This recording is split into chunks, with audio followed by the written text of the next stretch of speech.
अस्सलाम वालेकुम, welcome back to my YouTube channel. आज हम लोग स्टार्ट करेंगे अपना लेक्चर नंबर 2 चैप्टर 7 का क्लास 9 बायोलॉजी। हमारा जो टॉपिक है आज वो है फोटोसिंथेसिस। तो फोटोसिंथेसिस होता क्या, अगर हम इसकी एक नॉर्मली से बात करें तो इसका मतलब है कि फोटो यानी कि लाइट, किसी भी लाइट की मदद से कुछ भी सिंथेसाइज होना यानी कि कुछ भी बनना। अच्छा, प्लांट पर फोटोसिंथेसिस का जो प्रोसेस है वो किस लिए, वो इसलिए ताकि जो है प्लांट अपनी एनर्जी प्रोड्यूस करता है। ठीक है, जैसे कि हम रेस्पायर करते हैं तो हमारे अंदर एनर्जी प्रोड्यूस होता है, हमारे एटीपीज फॉर्म होते हैं।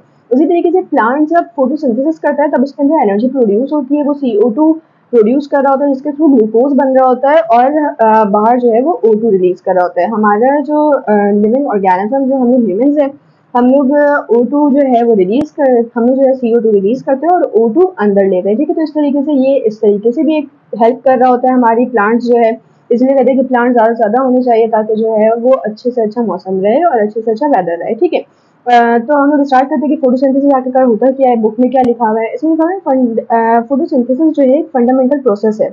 ठीक है, जिसके थ्रू जो है बेसिक मॉलिक्यूल्स जो है ऑर्गेनिक मॉलिक्यूल्स और O2 जो है वो प्रोड्यूस होता है। जैसे कि मैंने अभी बताया कि प्लांट जो है वो O2 रिलीज कर रहा होता है, यानी कि ऑक्सीजन रिलीज कर रहा होता है, जो कि हमारी बहुत ही ज़्यादा ज़रूरत, बहुत ही ज़्यादा बेसिक नीड है हमारी। ठीक है, हमारे लिए O2 होना बहुत ज़रूरी है, जबकि प्लांट के लिए ऐसा नहीं है। ठीक है, अगर हम बात करें कि फोटो यानी कि लाइट, ठीक है, सिंथेसिस यानी कि कुछ भी बनाना, तो प्लांट क्या करता है कि प्लांट जो है ना कार्बन डाइऑक्साइड और वाटर को लेकर रिएक्ट करता है लाइट एनर्जी की प्रेजेंस में, जिसके थ्रू यहाँ पर जो है वो ग्लूकोज और ऑक्सीजन फॉर्म होता है। ठीक है, ग्लूकोज उसका अपना खाना होता है और ऑक्सीजन, ग्लूकोज यानी कि उसका अपनी एनर्जी होती है और ऑक्सीजन जो है वो रिलीज कर देता है, जो कि हमारे यूज में आता है। ठीक है, अच्छा, ये हमारे पास जो पूरा जो फोटोसिंथेसिस का जो प्रोसेस हो रहा होता है ये हमारे पिगमेंट्स की प्रेजेंस में हो रहा होता है, यानी कि क्लोरोफिल जैसे कि कहलाया जाता है। ठीक है, क्लोरोफिल के जो ग्रीन कलर की पिगमेंट होते हैं, हमने लास्ट चैप्टर्स में भी पढ़ा था कि प्लास्टिक्स क्या होता है और उसकी कितनी टाइप्स थी। ठीक है, तो उसमें मैंने बताया था कि क्लोरोफिल क्या होता है। इसी तरीके से क्लोरोफिल जो है वो ग्रीन कलर की पिगमेंट है जो कि डिफरेंट लाइट्स की वजह से बनती है। वो भी हम आगे देखेंगे कौन कौन सी लाइट्स को कैप्चर करके बन रही होती है पिगमेंट। ठीक है, ये लाइट्स को कैप्चर करने में हेल्प कर रही होती है, इसके थ्रू हमारे पास जो है वो फोटोसिंथेसिस होता है। अच्छा, फोटोसिंथेसिस की एक सिंपल सी इक्वेशन है जो कि बहुत ज्यादा पेपर में भी आती है। क्या है वो, है कि कार्बन डाइऑक्साइड प्लस वाटर और लाइट जब इस पे जब एक्ट करती है क्लोरोफिल पे तो ये ग्लूकोज और ऑक्सीजन दे होता है। ग्लूकोज का क्या फॉर्म है, C6H12O6 और ऑक्सीजन के 6 मॉलिक्यूल देते हैं, क्योंकि कार्बन डाइऑक्साइड और वाटर के 6 मॉलिक्यूल्स दोनों यूज कर रहे होते हैं, उसको बैलेंस करने के लिए 6 ऑक्सीजन ये दे रही होती है। ठीक है, हमारे पास 6 ऑक्सीजन के मॉलिक्यूल्स आ रहे होते हैं।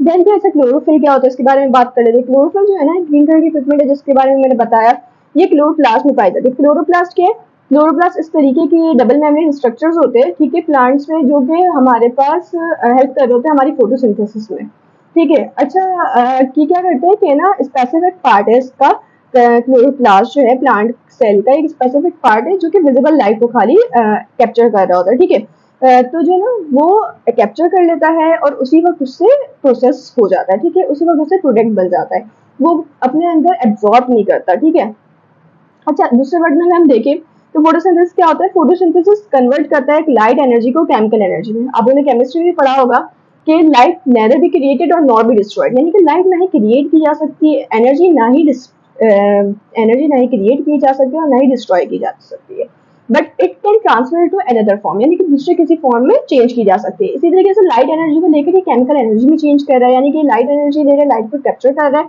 एंड देन फिर CO2 O2 ग्लूकोज ये सब फॉर्म कर रहा है। ठीक है, अच्छा, इसके जो फंडामेंटल मॉलिक्यूल्स है जो कि प्रोड्यूस होते हैं फोटोसिंथेसिस में, वो सिंपल शुगर होती है, यानी कि ग्लूकोज। ठीक है, सिंपल शुगर की ग्लूकोज है हमारा।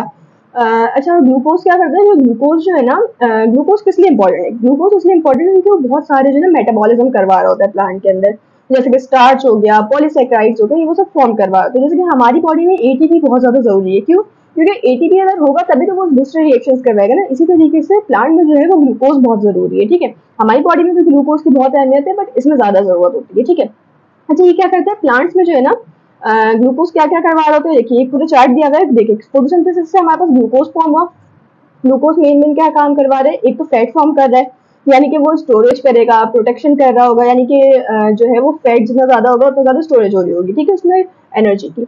ग्लूकोज और क्या करता है, नाइट्रेट्स फॉर्म कर रहा होता है, यानी कि प्रोटीन्स। नाइट्रेट्स क्या होते हैं, अमाइनो एसिड्स। अमाइनो एसिड्स क्या होते हैं, वो बिल्डिंग ब्लॉक्स होते हैं प्रोटीन्स के, यानी कि प्रोटीन्स फॉर्म करेगा। ग्लूकोज की मदद से न्यूक्लियोटाइड बन रहे हैं, न्यूक्लिक एसिड बन रहे हैं, न्यूक्लिक एसिड्स के जो कि DNA फॉर्म कर रहे होते हैं। ठीक है, इसके अलावा सक्रोज यानी कि सिंपल शुगर बना रहे हैं जो कि सीड फ्रूट्स में यूज होते हैं। स्वीट और फ्रूट्स जो होती है उसमें सक्रोज होता है, यानी कि जो हमारी फ्रूट शुगर होती है वो सक्रोज कहला रही होती है, ठीक है, वो इसमें फॉर्म कर रहा होता है। देन डे में या फिर नाइट में जो है वो स्टार्च फॉर्म कर रहा होता है, ठीक है, फोटोसिंथेसिस के थ्रू। डे में बहुत ज्यादा फॉर्म करता है, नाइट में कम फॉर्म कर देगा, उस वक्त लाइट नहीं होती, ठीक है। देन फिर रेस्पायरेशन करवा रहा होता है, एनर्जी दे रहा होता है, ये सब करवा रहा होता है फोटोसिंथेसिस, ठीक है। फोटोसिंथेसिस की वजह से ग्लूकोज बनता है, ग्लूकोज ये सब हेल्प कर रहा होता है। अच्छा, प्लांट्स सिर्फ ऐसे ऑर्गेनिज्म नहीं है जो कि फोटोसिंथेसिस पे डिपेंड करते हैं, बल्कि जो हीटरोट्रॉफ जो एनिमल्स है वो भी फोटोट्रॉफ्स पे ही डिपेंड करते हैं। अच्छा, फोटोट्रॉफ क्या मतलब? फोटोट्रॉफ यानी कि लाइट के थ्रू जो है वो खाना बना रहे, ठीक है, लाइट के थ्रू वो अपना खाना बना रहे, तो उस पर जो है वो काफी सारे हीटरोट्रॉफ यानी कि जो एनिमल जो प्लांट्स खा रहे होते हैं वो डिपेंडेंट होते हैं। जैसे कि हमारी गाय, ठीक है, वो हीटरोट्रॉफ है या फिर यानी कि हर्बीवोरस है, ठीक है, वो प्लांट्स खाएगी और वो प्लांट्स खाएगी, देन फिर हम उसको खा लेते हैं, यानी कि हम कार्निवोरस है, हम गोश्त खाते हैं, ठीक है, हम गोश्त भी खाते हैं और प्लांट्स भी खाते हैं। बट जैसे कि लॉइन हो गया, वो सिर्फ गोश्त खाता है, तो वो उस पर डिपेंड करता है प्लांट पर। इस तरीके से देखिए, इस तरीके से एक फूड चेन चला रहा होता है पूरा। ये देखिए, ट्रीज आए, इन्होंने फोटोसिंथेसिस की, फ्रूट्स निकाले, सारी चीजें हुई, देन फिर डियर इसमें एग्जाम्पल दी है, काऊ भी हम ले सकते हैं, ये इसने खा लिया, देन फिर ये इसके ऊपर पूरा डिपेंडेंट था, डियर जो है पूरी तरीके से ट्री पे डिपेंडेंट था और लॉइन जो है पूरी तरीके से डियर पे डिपेंडेंट था, ठीक है। इस तरीके से फूड चेन्स बनती है और ये इस पर डिपेंडेंट होते रहते हैं, ठीक है, ये इस तरीके से जो है एक दूसरे पर डिपेंडेंट होते हैं। तो ये जो फीडिंग सीक्वेंस होती है, ये जो रिलेशनशिप्स होते हैं, ये हमारे पास फूड चेन कहला रहे होते हैं। और दूसरा अगर हम लोग देखें तो ये जो है फोटोसिंथेसिस एक ऐसा प्रोसेस है, एक इकलौता ऐसा प्रोसेस है जो कि O2 यानी कि ऑक्सीजन फॉर्म कर रहा होता है वाटर के मॉलिक्यूल्स को तोड़ के। आपको पता है कि वाटर के मॉलिक्यूल में H2O होता है, और जब वो वाटर को यूज करेगा, H तो हमारे पास यूज होकर ग्लूकोज फॉर्म करने में, तो O2 जो है वो फ्री होकर बाहर आ जाता है, ठीक है, जो कि रिलीज कर रहा होता है, जो कि हम लोग ब्रीथिंग के थ्रू अंदर ले रहे होते हैं, ठीक है, जो कि हमारे लिए बहुत ज्यादा जरूरी है, सही है। अच्छा, फोटोसिंथेसिस के थ्रू जो है फोटोसिंथेसिस जितनी ज्यादा होगी उतनी ज्यादा CO2 और O2 जो है वो नेचर में मेंटेन रहते हैं, ठीक है। वो किस तरीके से, मतलब कि ये देखें, फोटोसिंथेसिस जब होती है ना, लाइट एनर्जी इस पे आई, ठीक है, ये इसने कार्बन डाइऑक्साइड को इन किया और ऑक्सीजन को बाहर कर दिया, तो हम लोग जो कार्बन डाइऑक्साइड जो रिलीज कर रहे हैं वो प्लांट ले रहे हैं, और जो प्लांट जो ऑक्सीजन रिलीज कर रहा है वो हम ले रहे हैं। तो इस तरीके से जो है ये मेंटेन रहता है हमारे अर्थ का टेम्परेचर, ठीक है। इसीलिए कहते हैं कि आप ज्यादा ज्यादा पेड़ लगाए तो ताकि जो है वो हीट जो है वो ज्यादा ना हो। किस वजह से? क्योंकि जो फोटोसिंथेसिस का जो मेन प्रोसेस है इसका एनर्जी का, वो लाइट एनर्जी की तो वजह से हो रहा है। जब लाइट एनर्जी, तमाम लाइट एनर्जी जब प्लांट्स ले लेंगे तो आपके पास अर्थ में बहुत कम होगी, जिस वजह से आपका जो टेम्परेचर है वो मेंटेन रहेगा, ठीक है। और अगर ये बढ़ जाता है तो क्या कहलाता है? Global warming. यानी अगर कॉन्सेंट्रेशन, अगर CO2 बढ़ जाती है, टेम्परेचर बढ़ जाता है, जो कि आजकल बहुत ज्यादा चल रहा है, हीट स्ट्रोक्स बहुत ज्यादा सुनने को मिल रहे हैं, ये सब ग्लोबल वार्मिंग का ही नतीजा है, ठीक है। अच्छा, क्लोरोप्लास्ट अब है क्या? क्लोरोप्लास्ट क्या करते हैं कि ट्रैप कर होते हैं एनर्जी को, यानी कि लाइट को, और स्टोरेज भी कर लेते हैं। अच्छा, क्लोरोप्लास्ट दिखते कैसे? क्लोरोप्लास्ट इस तरीके से दिखते हैं, मैंने लास्ट थोड़ी देर पहले भी आपको दिखाई थी कि ये क्लोरोप्लास्ट है। ये डबल मेम्ब्रेन होता है जिसमें दो मेन स्ट्रक्चर्स होते हैं, एक होता है आपका ये स्ट्रोमा और एक होती है थाइलाकोइड। थाइलाकोइड क्या होती है? स्टैक्ड इस तरीके से एक दूसरे के ऊपर लगे होते हैं। जो स्ट्रोमा है ना, ये इस तरीके से इसको ज्वाइन कर रहा होता है, ठीक है। अभी करता किस तरीके से काम है इसको हम देख लेते हैं। ये देखिए, अब स्ट्रोमा और थाइलाकोइड ये दो मेन स्ट्रक्चर है आपके क्लोरोप्लास्ट में, ठीक है। अच्छा, इसमें दो रिएक्शन हो रहे होते हैं, एक होता है लाइट डिपेंडेंट रिएक्शन और एक होता है light independent reaction. Light dependent reaction में क्या यूज होता है? लाइट डिपेंडेंट रिएक्शन में ATP फॉर्म हो रहे होते हैं।